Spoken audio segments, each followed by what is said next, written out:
Queridos, a paz do Senhor, sejam bem-vindos ao nosso canal. Neste resumo de aula, faremos o comentário da lição 11, que tem como título O culto da Igreja Cristã. Desde já, curta, comente e compartilhe o nosso conteúdo e, o mais importante, aproveite-o na evangelização. Para você que é professor ou aluno da Escola Dominical, nosso quadro fica disponível para fazer uma revisão ou mesmo aproveitar o esquema para adaptar no espaço disponível que você tiver para dar a sua aula.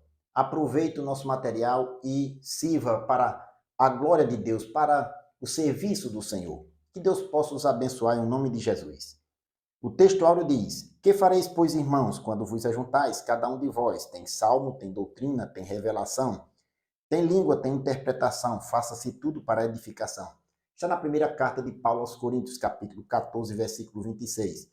Verdade prática. O culto é uma sublime forma de nos expressarmos em adoração, louvor, gratidão e total redenção, ou melhor, rendição a Deus.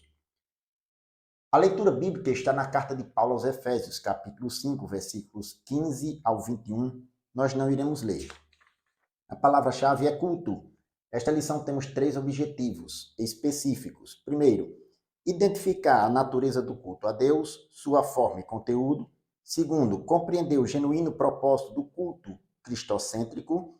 E o terceiro, enfatizar a primazia das Escrituras e a importância da adoração entusiástica na liturgia do culto pentecostal. Queridos, em cada um dos pontos de nossa lição, nós iremos seguir a proposta, primeiro falando da natureza, depois dos propósitos do culto e, por último, uma liturgia.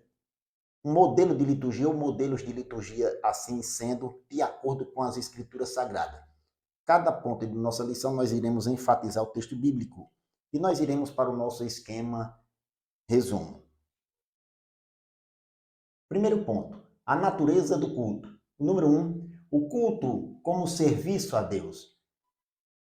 Na Bíblia, o culto é mostrado como um serviço a Deus, uma forma de vida consagrada, dedicada ao Senhor. Em Deuteronômio capítulo 6, versículo 13, Deus diz para a nação de Israel, através de sua palavra: O Senhor teu Deus temerás, e a ele servirás. Note, o princípio do temor a Deus e do serviço faz parte de uma vida consagrada, que a igreja do Senhor deve também aplicar em sua vida. Desta forma, existem algumas atitudes em relação ao serviço cristão, ao serviço do culto a Deus. Entre eles estão a obediência e o serviço de adoração ao Senhor. Assim, era o serviço dedicado da igreja primitiva a Deus, no serviço ao Senhor. Em Atos capítulo 13, versículo do 1 ao 3, nós vemos que na igreja de Antioquia havia profetas e doutores, diz o texto bíblico, a saber, Barnabé e Simeão, chamado Níger, Lúcio Cirineu, Manaém, que fora criado com Herodes o tetrarca, e Saulo. E servindo eles ao Senhor e jejuando, disse o Espírito Santo: apartai-me a Barnabé e a Saulo para a obra a que os temos chamado. Note, servindo eles ao Senhor. O termo serviço, ou servindo, o verbo conjugado ali, era uma forma de adoração a Deus. E o serviço aqui diz a continuidade do contexto, que eles estavam servindo em oração, na reunião e em jejum. Note, o serviço incluía a obediência. Ali havia profetas e doutores, orientavam-os na palavra de Deus, obediência à palavra. E o serviço dedicado ao Senhor era a atitude da igreja lá de Antioquia. O termo serviço, ou que eles serviam, o verbo conjugado aqui, na tradução do grego, no original, tem a ver com liturgia, uma forma de expressar um serviço a Deus. Liturgia nós iremos falar no terceiro ponto aqui da lição. O número 2, o culto deve ser solene. O culto ao Senhor deve ter, ou melhor, deve ser respeitoso, deve ter respeito, pois é um culto dedicado à majestade divina. Ele deve ser majestoso. O respeito deve ser entregue ou deve mostrar aquele que entra no culto em uma reunião, dedicando a Deus, ao Deus Todo-Poderoso, à sua majestade, uma adoração genuína. Em Eclesiastes capítulo 5, versículo 1, O sábio Salomão diz: guarda o teu pé quando entrares na casa do Senhor. Inclina-te mais a ouvir do que oferecer sacrifícios de tolo, pois não sabem que fazem mal. Note, guarda o teu pé quando entrares na casa do Senhor. Aqui diz respeito à forma com que o povo ia para o templo para adorar. Tinha que ter o respeito, tinha que demonstrar uma inclinação respeitosa em forma de adoração a Deus e tomar cuidado para não se afastar deste propósito, guardar o teu pé. Em 1 Coríntios capítulo 11, versículo 27, o apóstolo São Paulo chama a atenção da igreja de Corinto na forma com que eles deveriam se reunir para celebrar a ceia do Senhor e participar do corpo e do sangue do Senhor no ato da ceia. Ele diz: portanto, qualquer que comer este pão ou beber o cálice do Senhor indignamente será culpado do corpo e do sangue do Senhor. Nota a expressão indignamente, nós já comentamos no vídeo anterior sobre a segunda ordenança de Cristo, a Santa Ceia. Aqui os coríntios deveriam ter respeito na forma de se reunir para celebrar a ceia do Senhor, um culto solene a Deus. Assim, a igreja deve festejar o Senhor em uma forma solene de culto, com decoro, decência e ordem, segundo a Bíblia nos ensina. Em 1 Coríntios capítulo 14, versículo 40, o apóstolo Paulo diz: mas faça-se tudo no culto ao Senhor decentemente e com ordem. O número 3, o culto é santo. A santidade de Deus é referida expressamente na Bíblia. Deus é santo e requer que o seu povo preste um culto a ele, também um culto santo, um culto dedicado inteiramente à sua santidade. Ele é santo porque ele é distinto da sua criação. Deus, a santidade dele faz com que nós distingamos um Deus que é separado, distinto de sua criação. Isaías capítulo 6, versículo 3, expressa a santidade de Deus 3 vezes dizendo: santo, santo, santo é o Senhor dos exércitos, toda a terra está cheia da sua glória. Se você tiver uma versão na linguagem corrigida do texto impresso de sua Bíblia, você vai ver que o termo Senhor aqui, os tradutores colocaram em letra maiúscula. Isso indica o nome do Eterno no Antigo Testamento, um nome plural. Eis o motivo pelo qual Isaías se refere 3 vezes santo. Santo, santo, santo. Logicamente está se referindo à triunidade divina, o Pai, o Filho e o Espírito Santo, no nome plural de Deus no Antigo Testamento. Em 1 de Pedro, capítulo 1, versículo 15, o apóstolo diz: mas como é santo aquele que vos chamou, sede vós também santos em toda a vossa maneira de viver. Porquanto escrito está: sede santo, porque eu sou santo. Note que Pedro chama a atenção para a santidade de Deus, mas também para a santidade daquele que presta o culto a Deus. O viver cristão deve ser um serviço a Deus em santificação. Em Romanos capítulo 12, versículo 1, Paulo diz: rogo-vos, pois, irmãos, pela compaixão de Deus, que apresenteis o vosso corpo em sacrifício vivo, santo e agradável a Deus, que é o vosso culto racional. Note, o viver cristão, o culto nosso deve ser um serviço a Deus. A nossa vida deve ser uma vida dedicada ao Senhor. Em toda a nossa maneira de viver, como diz o apóstolo Pedro, e o nosso culto racional ser vivo, quer dizer, a nossa vida deve ser um culto dedicado ao Senhor. Sendo assim, o culto é uma forma de serviço a Deus, sua prática requer reverência, ordem e santidade. O segundo ponto, o propósito do culto. O primeiro propósito, queridos, é glorificar a Deus. Nós devemos nos reunir para celebrar a Deus, um Deus que a Ele seja toda a honra e toda a glória. Devemos dar graças a Deus, glorificá-lo pelos benefícios a qual Ele tem disponibilizado, dado para os seus servos. Em Salmos capítulo 103, versículo do 1 ao 5, o salmista, ele mostra alguns benefícios que recebeu da parte de Deus e nós podemos também aplicar em nossa vida estes benefícios, esses princípios da palavra do Senhor. Bendize, ó minha alma, Senhor, e tudo que a mim bendiga o seu santo nome. Bendize, ó minha alma, ao Senhor, e não te esqueças de nenhum dos seus benefícios. Quais são os benefícios que o salmista pontua? É ele quem perdoa. O primeiro benefício é o perdão. Todas as tuas iniquidades. E sara, segundo benefício, a cura. Todas as tuas enfermidades. Quem redime, redimir aqui significa libertar a tua vida da perdição. E te coroa. Coroa é símbolo de recompensa, de benignidade, de misericórdia. Quem enche a tua boca de bens aqui, é um símbolo de prosperidade, prosperidade na vida material também. Quem enche a tua boca de bens, de sorte que a tua mocidade se renova como a águia. Note que nós devemos celebrar a Deus pelos benefícios que Ele nos dispensou. O culto também deve ser cristocêntrico. Devemos tirar o homem do centro do culto e colocar Cristo no centro de nossa adoração. Adoração a Deus deve ser num culto onde tem o Filho de Deus como centro de sua adoração. Em 1 Timóteo, capítulo 2, versículo 5, diz que o nome de Jesus, há um só mediador entre Deus e os homens, Jesus Cristo, homem. Ele é o mediador da nova e eterna aliança, e é por ele que nós nos chegamos a Deus.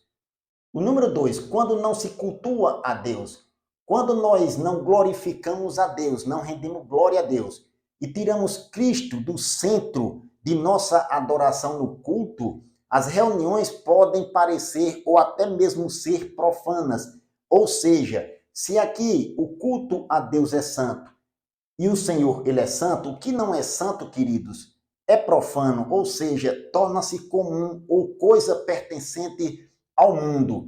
Em 1 Coríntios capítulo 11, versículo 20, o apóstolo São Paulo, ele chama a atenção para este propósito, nas reuniões profanas, nas reuniões que não se cultua a Cristo, onde não chama a atenção, ou melhor, onde não temos a atenção voltada para glorificar a Deus, o culto não tem sentido, não tem Deus no centro, não tem Cristo no centro. Ele diz: quando vos ajuntais num lugar, não é para comer a ceia do Senhor. A ceia do Senhor era feita numa reunião solene, onde Cristo era o centro da celebração a Deus, o culto a Deus. Era como se o apóstolo dissesse o seguinte: o que vocês estão celebrando não é a ceia. Da mesma forma, se nós nos reunimos para glorificar, ou melhor, não nos reunimos com a atenção voltada para a santidade de Deus, para glorificar a Deus, as reuniões perdem o sentido. Devemos ter uma atenção voltada para o culto, ser glorificado a Deus e ter Cristo no centro. O número 3, edificar a igreja. Outro propósito do culto divino serve para a edificação do corpo de Cristo. O culto busca a edificação de todos os membros coletivamente do corpo de Cristo. Em 1 Coríntios capítulo 14, versículo 26, o apóstolo diz: que fareis, pois, irmãos, quando vos ajuntais? Cada um de vós tem salmo, tem doutrina, tem revelação, tem língua, tem interpretação. Faça-se tudo para edificação. O termo edificação dá a ideia de construção, que começa na base, no alicerce. O alicerce tem que ser a palavra de Cristo. Cristo deve ser o alicerce da igreja. E a edificação, nós, a cada dia que cultuamos ao Senhor, que buscamos a sua presença, nós estamos construindo algo. O nosso edifício espiritual, nossa base, tem que estar firmada em Cristo Jesus. Em Mateus capítulo 7, versículo 24, o Senhor Jesus, quando termina o seu discurso no Sermão do Monte, ele diz: todo aquele, pois, que escuta estas minhas palavras e as pratica, assemelhá-lo-ei ao homem prudente, que edificou a sua casa sobre a rocha. Desceu a chuva, correram os rios, assopraram os ventos e combateram aquela casa e não caiu, porque estava edificada sobre a rocha. Nós devemos edificar a nossa vida com base na palavra de Deus, na mensagem de Cristo, nos seus ensinamentos. A igreja busca edificação quando se reúne para cultuar a Deus, dando glória a Ele e tendo Cristo no centro. Desta forma, Embora o alvo do culto seja Deus e não o ser humano, um culto legitimamente cristocêntrico edifica toda a igreja. Bendito seja o nome do Senhor. O terceiro ponto, a liturgia do culto. O número 1, exposição da Bíblia. Todo culto que é dedicado a Deus deve ter exposição da palavra. O movimento pentecostal tem priorizado a autoridade da palavra de Deus, da Bíblia Sagrada. Assim, nos cultos pentecostais, nós priorizamos a leitura e a exposição da palavra de Deus. Foi uma forma com que Cristo chamou a atenção dos seus leitores, ou melhor, dos seus ouvintes, quando ele chegou na sinagoga em Nazaré. Diz o texto de Lucas, capítulo 4, versículo 16 ao 19, que, chegando a Nazaré, onde fora criado, entrou num dia de sábado, segundo o seu costume, na sinagoga, e levantou-se para ler. Foi-lhe dado o livro do profeta Isaías, e quando abriu o livro, achou o lugar em que estava escrito: O Espírito do Senhor é sobre mim, pois que me ungiu para evangelizar os pobres, enviou-me a curar os quebrantados do coração, a pregoar a liberdade aos cativos, a dar a vista aos cegos, a pôr em liberdade aos oprimidos, a anunciar o ano aceitável do Senhor. Note que Cristo priorizou as Escrituras e a exposição da leitura concluiu dizendo: Hoje se cumpriu esta Escritura em vossos ouvidos. Ele nos ensinou, na exposição das Escrituras, priorizar a palavra de Deus. Os apóstolos, da mesma forma, a Bíblia deve ter ou deve ocupar o lugar de primazia na dinâmica do culto, legitimamente culto de adoração ao Senhor. O número 2, adoração entusiástica. Queridos, a adoração no culto aparece em primeiro lugar na lista de Paulo, em 1 Coríntios 14, 26. Ele diz: Quando vos ajuntais, cada um de vós tem salmo. Note, o salmo eram os louvores do Antigo Testamento, ainda que fazia parte do culto cristão. O texto dos salmos era uma forma de adoração a Deus. Aqui, em Efésios capítulo 5, versículo 19, o versículo 18 e o 19, Paulo diz: Não vos embriagueis com vinho em que há contenda, mas enchei-vos do Espírito. Note como a igreja iria se encher do Espírito Santo. Falando entre vós com salmos, repete os salmos aqui do versículo 26 do capítulo 14 de 1 Coríntios. Salmos, hinos e cânticos espirituais. Note, os hinos eram a expressão de louvor do culto cristão do Novo Testamento. Os cânticos espirituais era já uma forma dos cristãos se encherem do Espírito, naquela sequência de louvor, a forma com que eles deveriam se encher do Espírito, falando com salmos, hinos, cânticos espirituais, cantando e salmodiando ao Senhor no vosso coração. Assim, a liturgia requer a adoração entusiástica, cheia do Espírito Santo. A igreja deve voltar-se no louvor para buscar a presença, se encher do Espírito Santo. Assim, o comentarista pontua que Paulo se refere a cristãos cheios do Espírito Santo que se reúnem para adorar a Deus. O número 3, o lugar da adoração no culto pentecostal. Os cristãos pentecostais têm sido conhecidos pelas suas reuniões alegres e cheias do Espírito Santo.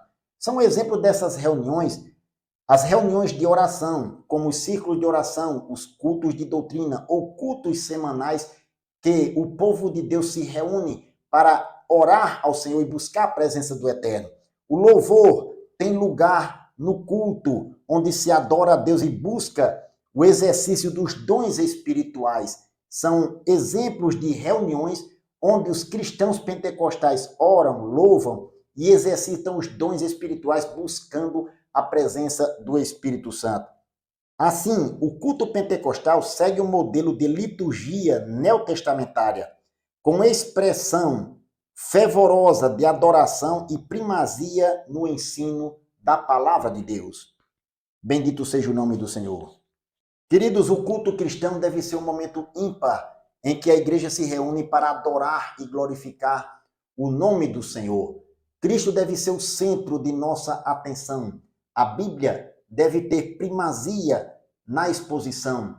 O louvor, a adoração deve ser voltada única e exclusivamente para o nosso Deus. O culto deve ter decência e ordem. E a celebração ao Senhor é um momento de alegria e dinâmica, dinamizado pelo Espírito Santo. Que possamos nos voltar o nosso coração inteiro para adorarmos aquele que vive para todo sempre. Que Deus o abençoe em nome de Jesus.